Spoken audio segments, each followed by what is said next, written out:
If you've got SIBO, you already know that it's miserable. But here's what most people and doctors miss. The bacteria themselves are not your actual problem. I've watched patients do everything, the rifaximin, the herbal protocols, elimination diets, and yet it still comes back. And the reason is because they're treating the messenger instead of finding out who or what is actually sending the messages. You see, SIBO looks like a bacterial problem on the surface, but it's actually your body's alarm system saying that there's something else that's broken in your systems underneath. And when I investigate this with my patients, I almost always see the same patterns. There are three interconnected areas that tend to break down, and nobody looks there when treating typical SIBO cases. I'm Dr. Kenny, root cause health detective and IFM certified functional medicine practitioner, and I decode this pattern with patients every week. And years ago, I overcame SIBO myself. Over the next few minutes, I'm going to share with you the patterns that I see, what I call the Three Systems SIBO Blueprint that commonly creates recurrence. And more importantly, how to actually interrupt that cycle instead of just chasing symptoms. So if this root cause approach resonates for you, if you've done the work and still feel trapped in the SIBO cycle, just gently tap the like button to help me reach more people who are stuck with SIBO and looking for answers. So let's start here. SIBO stands for small intestinal bacterial overgrowth. And that sounds like an infection, but it's not. It's actually more a classification of dysbiosis. Bacteria in the wrong place, in the wrong amounts, doing what bacteria do, which is ferment things like carbs and create gas as a byproduct. But the big difference about SIBO is that these bacteria belong further down your digestive tract in your colon or your large intestine. They're helpful there. In fact, many of these organisms impart benefits like anti-inflammatory chemicals and creating some of our nutrients or helping with detoxification, for instance. When this kind of dysbiosis is happening further up the digestive tract, the classic symptoms of SIBO can manifest. The bloating, the gas, the constipation or diarrhea. But symptoms also can be outside the digestive tract that are related to SIBO. Fatigue, rashes, skin issues, anxiety, nutrient deficiencies. They can all trace back to this bacterial fermentation and the inflammation that it triggers inside of the small intestine.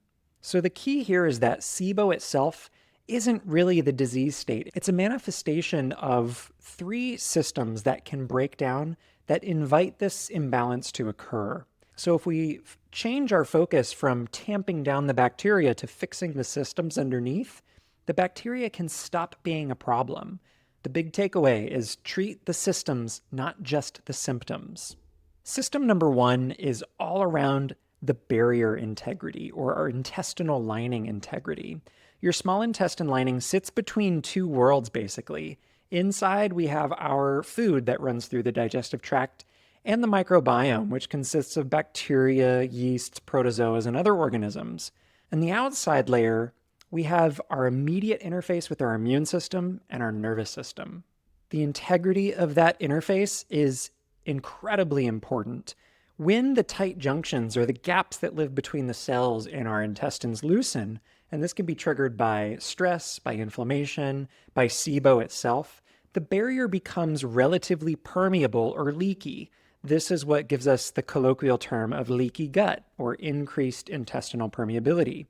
And food particles or bacterial toxins, for instance, can then cross that barrier that's meant to be tight and selective. Your immune system launches an inflammatory and immune response because of that weakened barrier. And research shows that intestinal barrier dysfunction doesn't just happen in isolation, it's foundational and accompanies situations like dysbiosis. The barrier actually breaks down first, and then the dysbiosis can take hold. You can't out-antimicrobial or out-prescribe a broken barrier. You have to seal it first before you actually treat any kind of overgrowth or dysbiosis. Some questions that really help to nail down this system's effects are, did you develop new food sensitivities when your SIBO started or around that time? Or did a major stress event in life, a major life experience such as a job change or move, for instance, also accompany the event? And also, do you have things like autoimmune markers that are starting to be flagged on your labs? System number 2 is all around the motility or the movement of food through your digestive tract, essentially the sweeper here. And your small intestine has a rhythm that is very important, along with the rest of your digestive tract. Between meals, there is a wave that's called the migrating motor complex, or the MMC. And this is responsible for clearing bacterial overgrowth, but also moving food forward along the digestive tract. It keeps things organized and mobile. When your motility slows down or breaks down, bacteria and food doesn't get cleared quickly. And so this can accumulate and cause more fermentation and more symptoms to build up. So some common questions that come up here related to this particular part of the system is, did your SIBO start around something like food poisoning or a viral illness that you had, or perhaps after a surgery? Or maybe it's related to certain medications as well, like proton pump inhibitors that decrease stomach acid and can decrease motility as well. And in this system, neuroscience meets microbiology, and this is the proverbial gut-brain connection. Research shows that a healthy microbiome produces signals that enhance your immune function through a marker known as secretory IgA. This is basically your gut's protective antibody. You can kind of think of them as the flags on the surface of the gut that wave when there's something foreign or non-foreign present. And it represents the immune resilience there. When the microbiome is in a state of dysbiosis, these signals can lessen or dampen. And so your immune interface and strength within the gut goes down. This is where bacteria that aren't meant to be there can also thrive. And so practices that really help to encourage motility, bowel movements at least 1 to 3 times a day, is a very important part of the process here. And in my work in traditional Chinese medicine, I see this pattern emerge as well, which is a life full of emotional constipation, if you will, leading to actual physical constipation as well. And so the gut-brain connection cannot be ignored. If you're liking this discussion and you appreciate the research, I've pulled together some easy-to-digest research summaries into a freebie that you can download. Just snag it below. It's in the description and in the pinned comment. System number 3 is all around your digestive capacity, or what I like to call your digestive fire. Your pancreas makes broad-spectrum digestive enzymes, your liver makes bile, and your gallbladder stores it, and your stomach makes hydrochloric acid. All 3 of these chemicals are important in breaking down fats, carbs, and proteins, and it makes them absorbable and able to actually be used by the body for healing and repair. When your digestive capacity is low, and we look at enzymes as a common marker of that, from chronic stress, whether it's perceived or hidden, inflammation, or SIBO itself, undigested carbs in particular can linger in your small intestine. And this is that bacterial feast that is just so favorable to SIBO developing. So some common questions to ask yourself here for this system are, do your stools sink or float? Or do you feel particularly tired after eating? Or do you have a history of gallbladder surgery, and are you deliberately supporting your liver and bile production? So now that we have these 3 systems, it's important to also understand that they are interconnected and they talk to each other. For example, barrier inflammation or loss of integrity affects your motility and the movement of food and bacteria through the digestive tract. Poor motility can also damage the barrier indirectly. Also, low enzyme capacity sets the stage for poor absorption, and we can't actually repair the barrier itself. So you can see how this cycle can just continue. This is why fixing the terrain and the systems is so important to getting ahead of SIBO. Common antibiotics, whether it's rifaximin conventionally or herbal antimicrobials, can come in and make a difference temporarily, and they can be necessary and an important part of treatment sometimes. But if you're not addressing the systems underneath, their effects are likely going to be temporary because the same patterns that caused the SIBO in the first place are still allowed to continue underneath. This is where most protocols, both conventional and natural, fail. They tend to treat one system at a time, or they ignore the others completely. And this is where the relapse happens frequently too. So we support in 3 different ways, and it's important to do so simultaneously. The first is around barrier support, healing nutrients like L-glutamine, using something like bone broth or collagen, aloe vera, marshmallow root. These are some of my favorites. These materials allow the intestinal lining to repair, and also focusing on anti-inflammatory herbs and substances like turmeric or curcumin, quercetin, resveratrol. Those can be game changers depending on the person as well. The goal is to essentially seal and reinforce the barrier while you're fixing the rest of the systems that broke it to begin with. And the simultaneous next step is to enhance your motility and make sure that you're having regular bowel movements.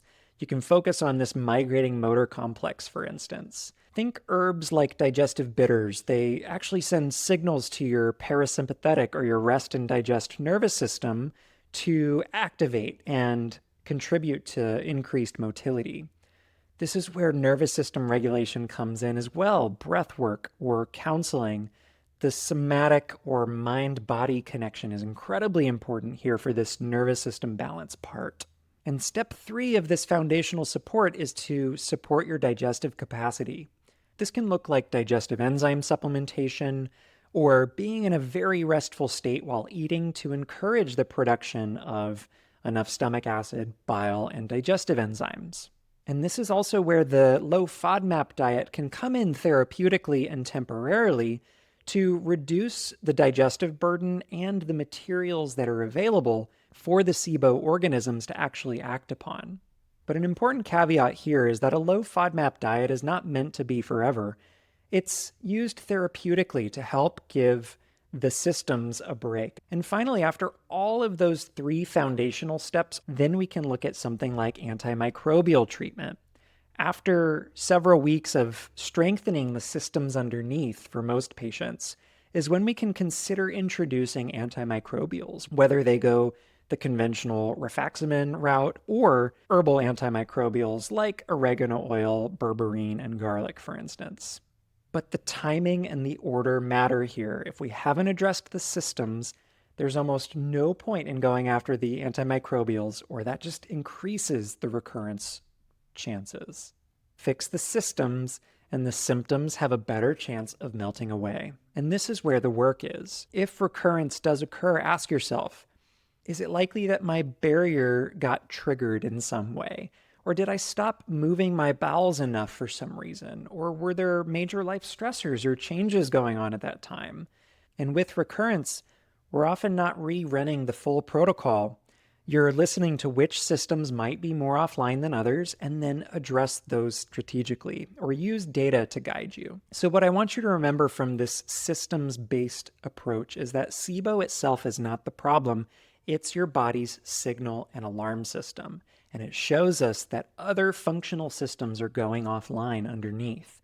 Treat the system, not the symptoms. When you identify which of your 3 systems broke, the barrier integrity, the motility frequency, or your digestive fire, you can help to interrupt the recurrence cycle very strategically. Treatment becomes more precise, and recovery becomes more practical and predictable. Now that you know the 3 systems that create and support SIBO recurrence, here's what most people wonder is, how do I understand which of my systems are offline? And in this next video, I cover 3 key insights that a functional medicine stool test reveals about your health, and you'll see some of the overlap between these systems, so check it out. I'm Dr. Kenny, Root Cause Health Detective. Thank you for watching, and I'll see you in the next video.